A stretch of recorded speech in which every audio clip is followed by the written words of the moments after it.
नमस्कार, social city prime news में आपका स्वागत है। मैं हूं मनीष उपाध्याय। आज हम लोग ग्राम पंचायत नगरा में और हमारे साथ है यहाँ के स्थानीय मुखिया प्रतिनिधि संजीत कुमार राय।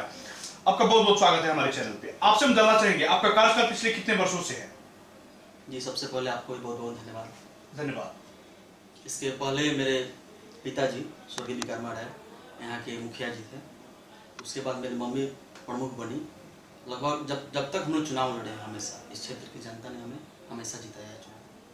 मुख्यमंत्री 7 निश्चय योजना, चूंकि काफी अनुभव लगभग है इस फील्ड में, चूंकि आपके क्षेत्र में आपके पिताजी ने पहले मुखिया का कार्यभार संभाला, फिर आपकी मम्मी भी प्रमुख थी और अभी आपकी मम्मी मुखिया हैं और आप मुखिया प्रतिनिधि हैं। काफी अनुभव हुआ आपको इस पंचायती सरकार से। मुख्यमंत्री 7 निश्चय योजना, जो कि पूरे बिहार में एक बहुत ही महत्वाकांक्षी योजना माना जाता है, इसको कितना सफल मानते हैं आप? देखिए, मुख्यमंत्री 7 निश्चय जो योजना है, अभी मान के चले कि 80% जो है सक्सेस है। ठीक है, 20% अगर असफल है तो कैसे? तो देखिए, हम सभी को जिम्मेवारी लेनी होगी। क्षेत्र की जनता है, उसको भी जिम्मेवारी लेनी होगी। मान लीजिए कोई भी सरकारी संपत्ति है, चाहे जो भी है, सबको मिलकर उसको यूज करना चाहिए अच्छे से, तो निश्चित ही 100% सफल होगा। आपके पंचायत में टोटल कितने वार्ड है? मेरे पंचायत में टोटल 20 वार्ड। कितने वार्ड ऐसे हैं जहां की जनता नल जल योजना का लाभ ले रही है और कितने वार्ड अभी भी इस योजना से वंचित है? देखिए, टोटल तो पूरा कार्य हो चुका है, लेकिन जो पीएचडी के माध्यम से हुआ है, पीएचडी के माध्यम से हुआ है, उसमें कभी कभी पानी आ रहा है, कभी कभी नहीं आ रहा है। 1-2 वार्ड जो पीएचडी के माध्यम से उसमें पानी आ ही नहीं रहा है, लेकिन जो वार्ड समिति जो कराया है कार्य, उसमें पानी आ रहा है, और जो पीएचडी के माध्यम से है उसमें कहीं कहीं पानी नहीं आ रहा है। तो वार्ड समिति कितने वार्ड में काम कर रहा है? 12 वार्ड। नली गली योजना के अंतर्गत आपने अपनी पंचायत में कितनी सड़कों का निर्माण करवाया और भी कौन कौन से?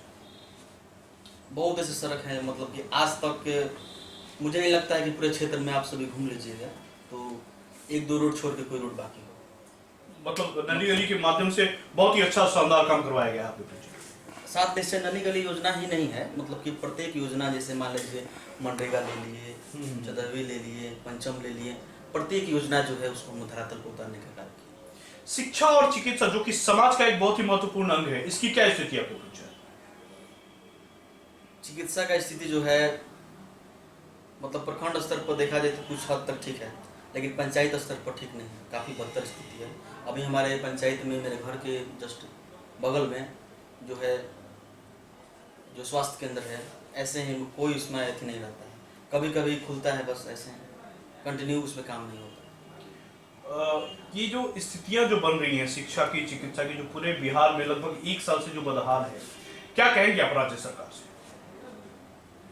राज्य सरकार से हम यही मांग करेंगे कि जो शिक्षा का व्यवस्था है, अब शिक्षक लोग ही हड़ताल पे चले जाएंगे तो बच्चे क्या पढ़ेंगे? और इस समय तो भगवान मान लीजिए कि कोरोना काल आ गया, बाढ़ की स्थिति ऐसे ही, तो ऐसे ही पढ़ाई जो है बाधित है। इसके जन वितरण प्रणाली की क्या स्थिति है आपके पंचायत? जन वितरण जो प्रणाली है उसकी स्थिति कुछ हद तक पहले से काफ़ी ठीक है, और हम लोग प्रयास कर रहे हैं कि 110% जो है पूरा सही धरातल पर। वृद्धा पेंशन योजना और आवास योजना, जो कि हर पंचायत में वहां के गरीबों के लिए एक बहुत ही महत्वपूर्ण योजना है, इसकी क्या स्थिति है? अभी भी मान के चलिए कि 100 से ऊपर अभी घर उस लायक है, मतलब उस लायक परिवार है जिसको घर बहुत ही जरूरी है। ऐसे परिवार, ऐसे घर जो अभी इस आवास योजना से वंचित हैं, इसके लिए आप राज्य सरकार से क्या अपील करेंगे?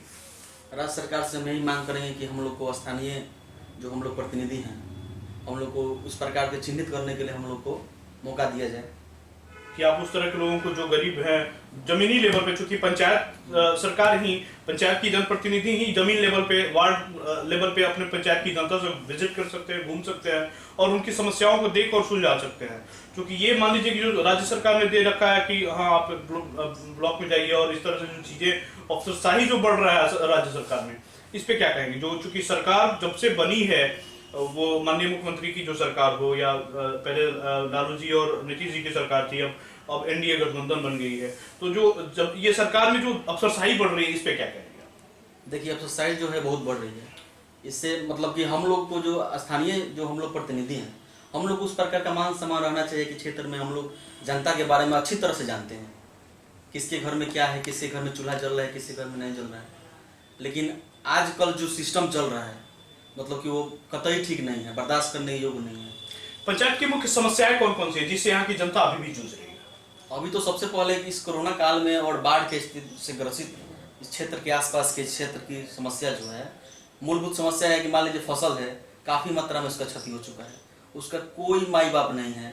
हम लोग क्षेत्र में माननीय स्थानीय विधायक जी और यहाँ के ग्रामीण लोग सभी लोग मिल के हम लोग भी भ्रमण किए हैं और आश्वासन भी मिला अधिकारियों द्वारा कि इसको ग्रसित किया जाएगा इसको, लेकिन आज तक इस पर कोई अथी नहीं हुआ है। वो नहीं होगा तो काफ़ी मतलब कि बहुत समस्या से लोगों की काफी गुजरना पड़ेगा।